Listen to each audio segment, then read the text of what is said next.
So in the coming sessions, I'd like to deal with SBI credit card IPO. Being an professional doing MBA finance course, you are supposed to enter into investment. So before entering into that, let's understand the IPO terminology. So exchange means where the IPO shares are proposed to be listed. So in case of SBI, means I will discuss later, it is both listed in NSE and BSE. Next comes IPO open and close date, means issue open date and issue close date. Usually the IPO issue will be open for 5 days and the investment should be made on the third day. Why? Because nowadays most of the investments or most of the IPOs are through book running process. So that's the reason third day is the apt day to invest in IPOs. Issue price, the price per equity share. So again here you have one is floor price or fixed price and another one is book building price where the price band is given. So we are going to discuss about that book building price in the SBI. Issue size means the number of shares or the quantum of the amount that the company wants to make out of that deal is considered as issue size.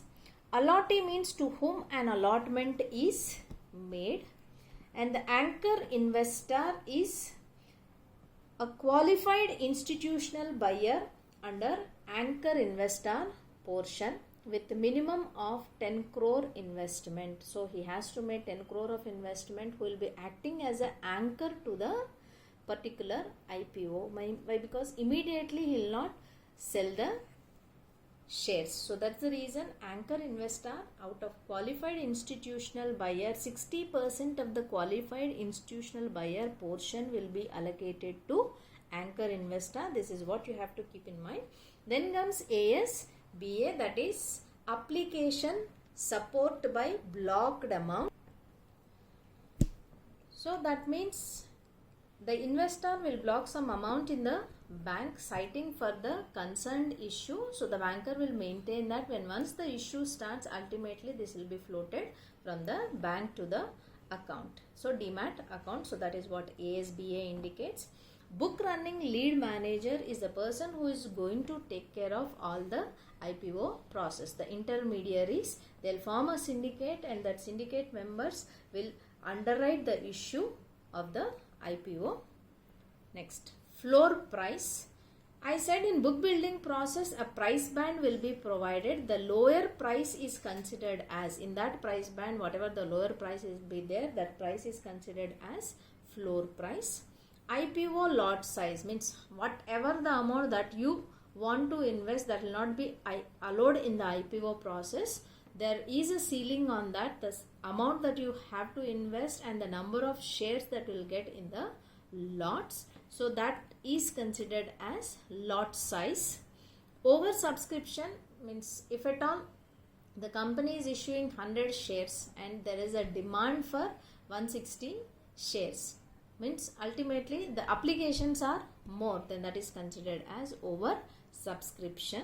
Qualified institutional buyer, he may be a banker or he may be a financial institution or he may be a foreign institutional investor. So those who want to invest in bulk, they are considered as qualified institutional buyers, and before going to the retail investors, ultimately the shares will be allocated prior to the open date to these qualified institutional buyers. The core of entire IPO, why we are going with that is most of the people, they have an intention that the public offering indicates 100% the company will issue shares to the general public, but that is not the case. Only 20 to 25% of the amount or the issue will be allocated to retail investors or the general public like you and me. Rest will go to either anchor investor or qualified institutional bidders or buyers. So 75 to 80% will be allocated to QIBs and rest 20 to 25% will go to retail institutional investors like you and me. So That's what you need to get clarity from IPO. A red herring prospectus, the prospectus that has been approved, the draft prospectus that has been got approval from SEBI is considered as red herring prospectus. After completion of red herring prospectus, the final offer document will be there. There the price will be mentioned, but in red herring prospectus the price band will not be mentioned. Rest of all other things will be there in red herring prospectus. So we are going to refer red herring prospectus of SBI in the coming session. Syndicate members, as I told you, that book running lead managers, they'll form a syndicate to underwrite the issue. Why? Because some investors will like some lead managers, so those lead managers will come and make a group to make the to facilitate the IPO conveniently. So that's about syndicate members.